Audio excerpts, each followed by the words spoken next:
Welcome to my YouTube channel Ramesh online. ముగిసిన AP వార్షిక budget సమావేశం. బడ్జెట్లో ఉద్యోగులకు దక్కిందేమిటి? డిఏ, ఐఆర్ మరియు పిఆర్సీల పరిస్థితి.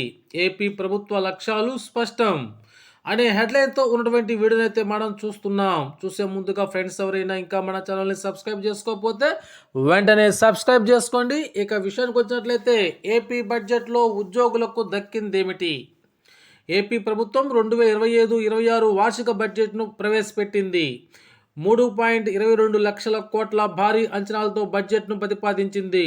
పలు కీలక రంగాల్లో కేటాయింపులకు ప్రాధాన్యతనిచ్చింది. సూపర్ 6 పథకాల్లో రెండింటి అమలు దిశగా నిధులు కేటాయించింది. గత ప్రభుత్వంలో ఆర్థిక లోపాల వ్యవస్థలో నిర్వహణలో వైఫల్యాల గురించి ఆర్థిక మంత్రి పయ్యావుల కేశవ్ తన ప్రసంగంలో వివరించారు. తమ ప్రభుత్వ లక్ష్యాలను స్పష్టం చేశారు. ఈ బడ్జెట్ పైన ప్రభుత్వ ఉద్యోగులు ఆశతో చూశారు. మరి ఈ బడ్జెట్లో ఉద్యోగులకు దక్కిందేమిటి? అయితే బడ్జెట్ ప్రసంగంలో ఆర్థిక మంత్రి పయ్యావుల కేశవ్ తన బడ్జెట్ ప్రసంగంలో రాష్ట్రంలో ఆర్థిక పరిస్థితిని వివరించారు. గత ప్రభుత్వ హయాంలో ఆర్థిక నిర్వహణలో జరిగిన లోపాలను ప్రస్తావించారు. 1995లో నాడు చంద్రబాబు సీఎం అయిన సమయంలో ఉద్యోగులకు జీతాలు ఇవ్వలేని పరిస్థితిని గుర్తు చేశారు. ఏపీలో గత ప్రభుత్వం ఉద్యోగులకు జీతాలు సరిగ్గా చెల్లించలేదని చెప్పుకొచ్చారు. తాము అధికారంలోకి వచ్చిన తర్వాత ఒక్కొక్కటిగా సరిచేసుకుంటూ ఆర్థిక వ్యవస్థను గాడిలో పెడుతున్నామని ఆయన సభలో వివరించారు. ఇన్ని సమస్యలతో బడ్జెట్ను ప్రవేశపెట్టడం కూడా కష్టమేనని వ్యాఖ్యానించారు. కాగా తొలిసారి 3 లక్షల కోట్లకు పైగా అంచనాలతో బడ్జెట్ను ప్రతిపాదించారు. అయితే ఇక్కడ మనం చూస్తున్నాం ఉద్యోగుల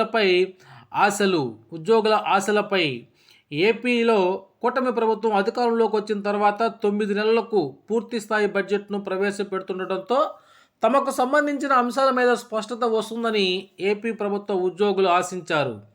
రాష్ట్ర ఆర్థిక పరిస్థితి కారణంగా పీఆర్సీతో సహా పెండింగ్ బకాయిలు, అదేవిధంగా రావాల్సిన డిఏలపైన కూడా ఉద్యోగులు ఒత్తిడి చేయలేదు.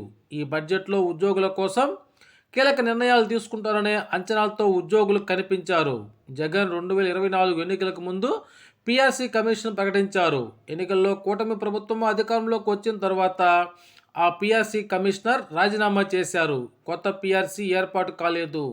ఇక ఈ బడ్జెట్లో తమకు అనుకూలంగా ప్రకటనలు ఉంటాయని ఏపీ ఉద్యోగులు నిరీక్షించినా కూడా ఫలితం అయితే కనిపించలేదు. ఇక ప్రస్తావన లేకుండానే బడ్జెట్లో ఆర్థిక మంత్రి ప్రధానంగా తాము ఏ రకంగా ఆర్థిక వ్యవస్థను సర్దిద్దుతామనే అంశాన్ని వివరించడానికి ఇంపార్టెన్స్ ఇచ్చారు. డిఎస్సి ద్వారా 16,347 ఉపాధ్యాయ పోస్టుల భర్తీ ప్రక్రియ ప్రారంభించామని వెల్లడించారు. నిరుద్యోగ భృతిపై స్పష్టమైన ప్రకటన చేస్తారని భావించినా ఆ ఊసే లేదు. స్వర్ణాంధ్ర 2047 లక్ష్యాలను వివరించారు. ఉద్యోగులకు సంబంధించి ప్రత్యేకంగా ఎలాంటి ప్రకటన చేయలేదు. అయితే ఉద్యోగులు ప్రభుత్వంతో తాము చర్చలు చేస్తామని, తమకు రావాల్సిన అంశాలను దక్కించుకుంటామన్న ధీమాను వ్యక్తం చేస్తున్నారు. ఏపీ ప్రభుత్వ ఉద్యోగాల నోటిఫికేషన్లు భర్తీ గురించి ప్రస్తావన లేదు. దీంతో బడ్జెట్ పైన అయితే భిన్నాభిప్రాయాలు వ్యక్తమవుతున్నాయి.